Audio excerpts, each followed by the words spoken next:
Dobrodošli u još jedan video recept od mene i dobrodošli u moju kuhinju. Kao prvo želim da se zahvalim svima vama što me pratite. A sad idemo odmah na nešto novo od mene. U ovom videu želim da isprobavam ovaj stakleni lonac. Ne znam, ako imate ovako nešto, pišite mi u komentaru, vidjet ćemo da li ću ja to da uspem da kuvam u njemu. Ovaj lonac sam naručila na Temu i moram da vam kažem da je bio, mislim da je bio 16 franaka, tako nešto. I ovdje piše mada na kineskom da se može kuvati u njemu. Isprobat ćemo danas po prvi put. U njemu ću napravimo jednu čorbicu laganu od spanača, od svežeg spanača. A u nastavku videa pokazat ću vam kako da meso i najtvrđe meso ili najstarije meso, kako da vam bude mekano ko duša kad ga pržite. Zato ostanite da zajedno uradimo ova dva menija. Idemo odmah na pripremu. Prvo ćemo da napravimo čorbicu. Ako uspemo, ako ne ide sve na šporetu, vidjet ćemo. Mada moram da vam kažem da sam mnogo skeptična. Lonac je sam po sebi lep, ali ne znam da li da vam preporučim, vidjet ćemo. Mnogo je tanak, znači kogod naručuje od Temu zna da je kvalitet onako malo, nije što se kaže baš dobar, ali eto ja naručila par stvari. Neke stvari smo baš zadovoljni, moram da vam kažem, neke smo baš zadovoljni, a sa ovim loncem prvi put probamo. Idemo na pripremu. Evo nas ljudi, ja sam ovdje iseckala jedan manji prazi luk, jedan crni luk, 1, 2, 3 čena belog luka, 2 do 3 šargarepice i spanača opranog, vidjet ćemo već koliko. Tamo vidjet ćemo, možda to treba direktno da se stavi voda da se kuva, ali probat ćemo. Dodat ćemo malo ulja. Uključit ćemo ringlu na onako srednju temperaturu, ne na jaku. Evo ovako, ja ću na 5.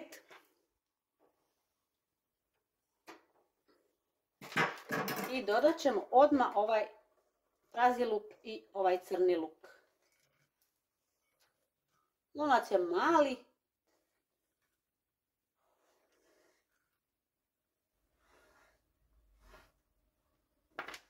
Uzet ćemo drvenu kašiku za mešanje.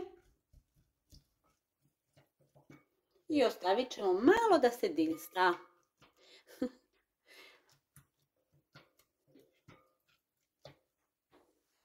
Lonac nam je još uvek čita, a luka je počeo da se krčka.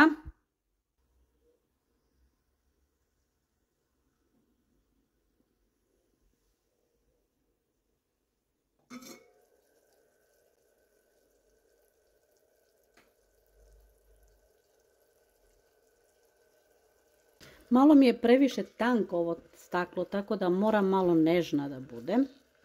I krčka se ljudi za sad. Dobro je. Idemo dalje.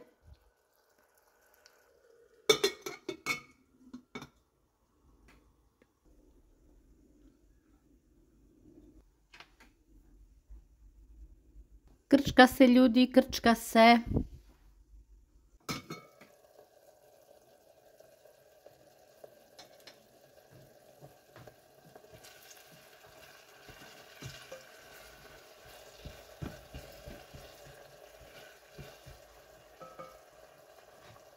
Dodat ćemo šargarepice, papriku,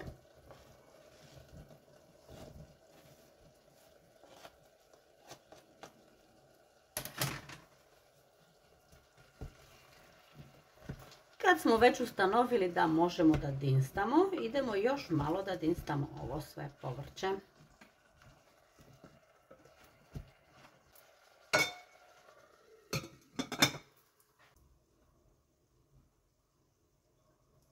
Čitav nam je lonac još uvek.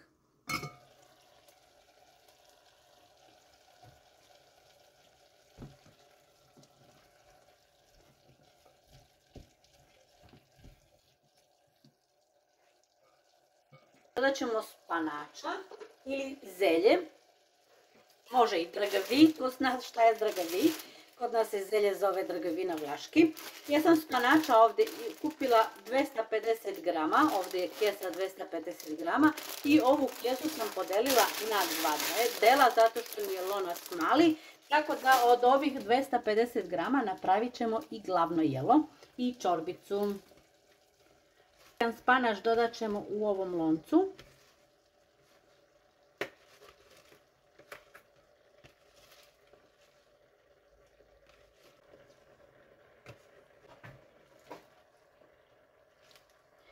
Ništa, nemojte da se plašite da je ovo previše za ovaj lonac spanač, zato što spanač kad se kuva on se omekša i slegne. Dodat ćemo vodu.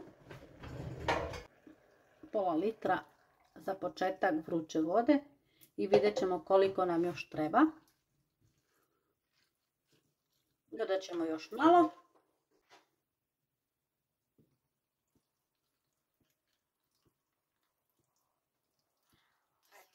Litar vode.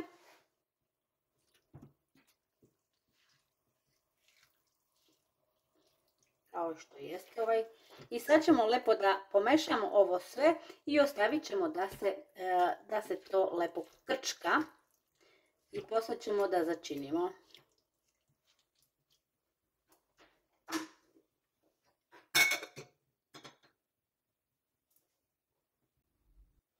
Idemo, dragi moji, na meso. Da napravimo marinadu kako bi nam meso bilo najmekše koje ste ikada jeli. Ja ću za ovo moje meso, pošto nemam puno, imam samo 3 parčeta, 2 manja čena belog luka,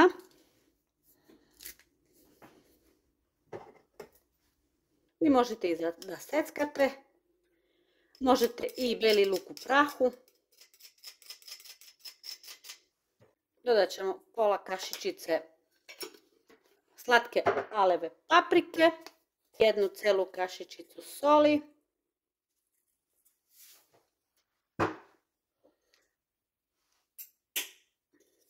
malo bibera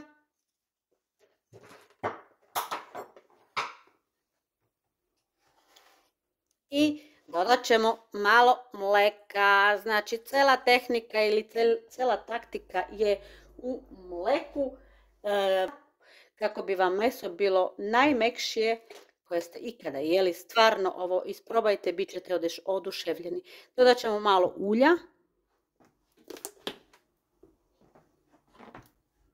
Sve ćemo to da promešamo. I sad ćemo da dodamo meso unutra.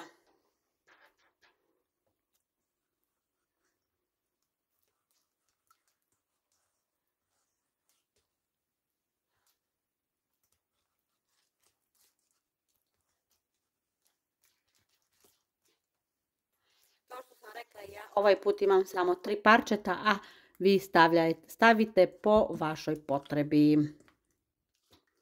I sad ćemo da ostavimo ovako ovo meso da odstoji u ovu marinadu i onda ide na prženje.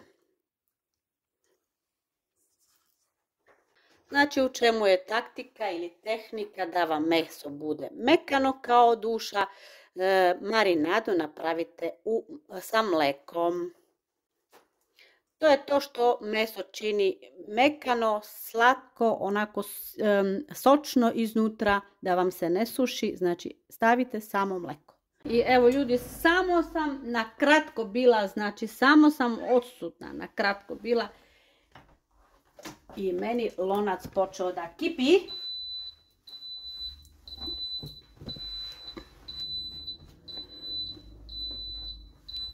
Ako kuvate, najbolje budite tu dok kuvate, jer lonac kipi na brzaka.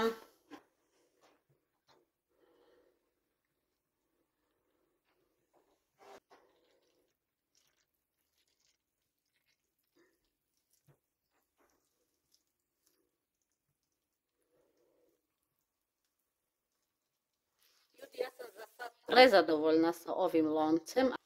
Idemo sa našim začinima. Dodat ćemo malo bibera. Znači začine, ja uvek nekako kažem začinite po vašem ukusu. Ja ću da dodam malo bibera. Kašičicu vegete. Malo soli. Probat ćemo posle na kraju i dodat ćemo još.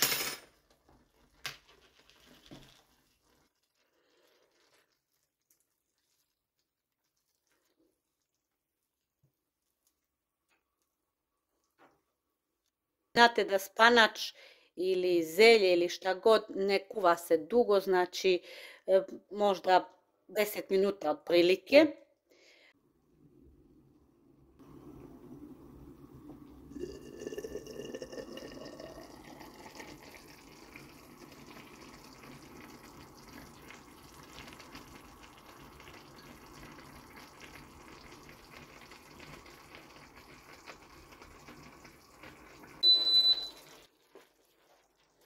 Dodajte po ukusu peršuna, zeleniša koji god vi imate.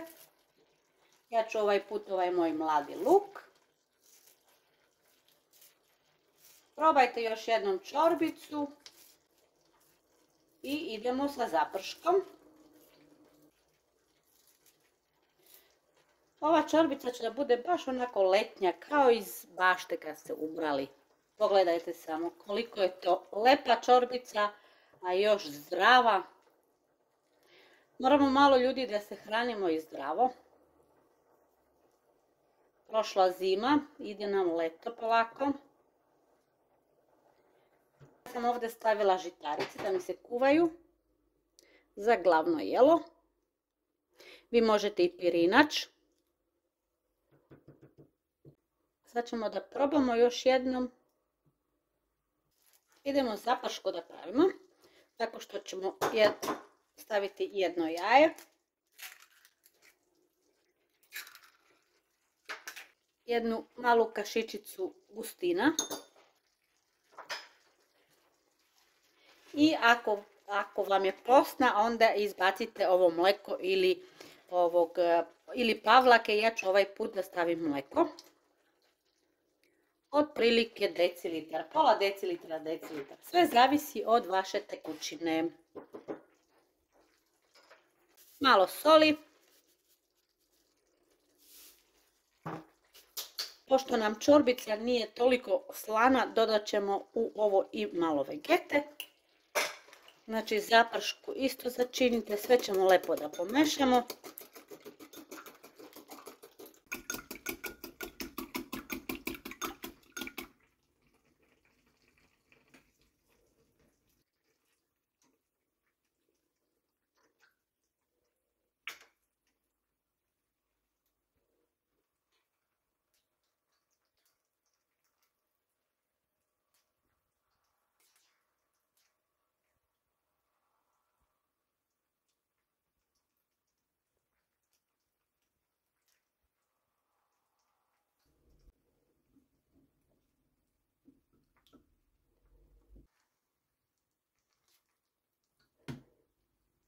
Na šta reći? Ipak su Kinezi zakon za nešto. Pogledajte kako je lepo izgleda.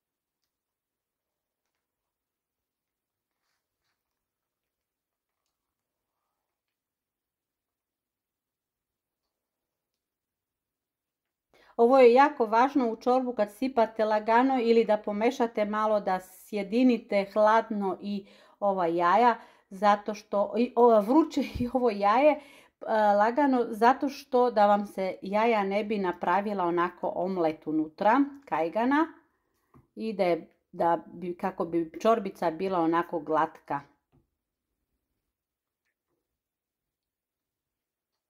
I sad ćemo još samo sir će unutra, po starinski, onako mi volimo ovu čorbicu kiselu, znači kisela čorbica od spanača i povrća u ovom staklenom loncu koji je izdržao.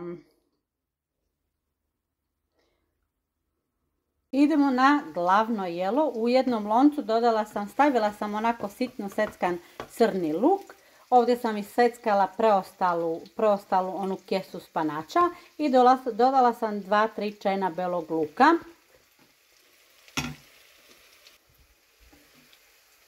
Ovdje imam žitarice koje sam pre toga kuvala jedno 5 minuta u vrućoj vodi. I idemo na pripremu. Znači današnji dan bit će zeleno na stolu.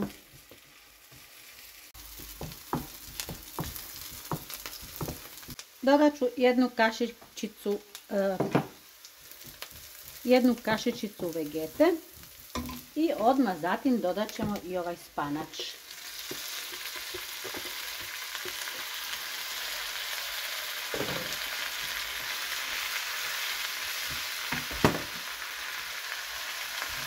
Odcedite žitarice ili pirinača, što više možete i pirinača. Ako nemate žitarice, pravite sa pirinčem i odcedite ako imate previše vode. I dodat ćemo sve ovdje.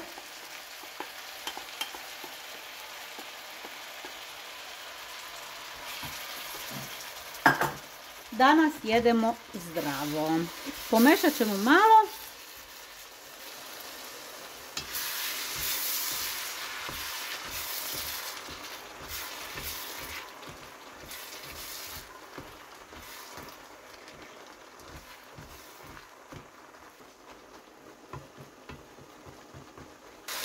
I evo nam i ovo glavno jelo je skoro gotovo. Začinit ćemo još po ukusu i to je to. Idemo dalje.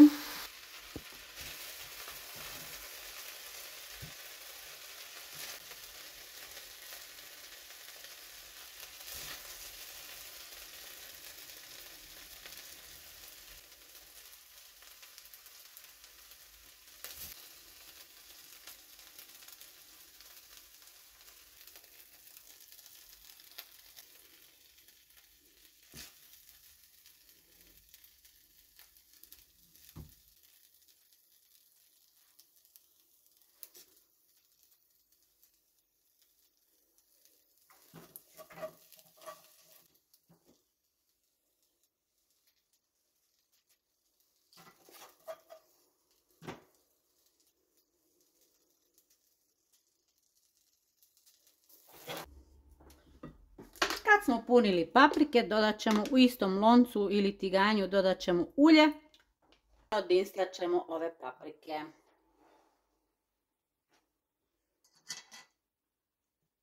Ne treba puno, znači samo malo.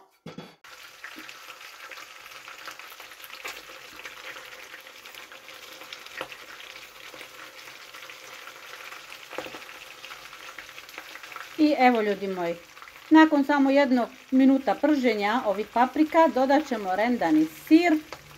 Ja sam ovdje izrendala jednu krišku onako manju gauda, a vi možete i mozzarella.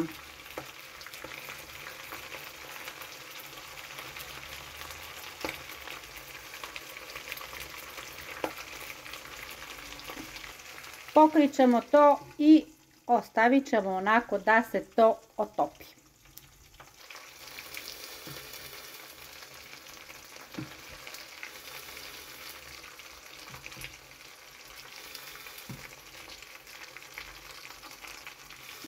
A sad idemo, dragi moji, na meso, na ovo marinirano naše meso koje smo marinirali i dok smo sve ovo pripremili, ostojalo onako u ovoj marinadi.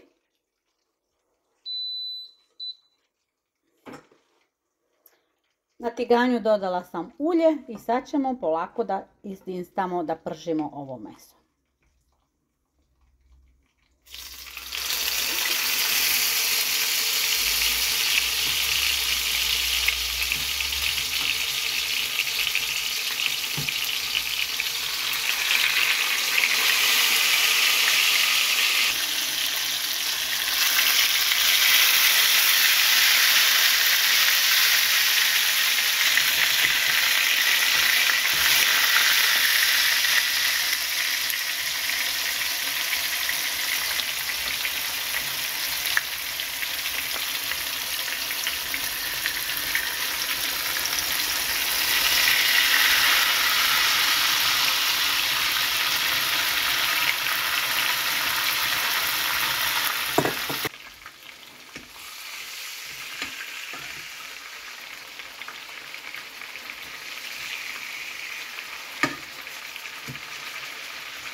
Znači ovo je naša čorbica koja je u ovom loncu kuvana, lonac je uspeo. Za glavno jelo imamo meso koje smo također meso koje smo pre toga marinirali u mleku, a uz ovo meso ide kao prilog ove punjene paprike sa žitaricama i spanačem. Pa nadam se da vam se sviđa ova ideja i nadam se da ćete da isprobate. Hvala na gledanju još jednom i sve vas pozdravljam. Ćao i prijatno!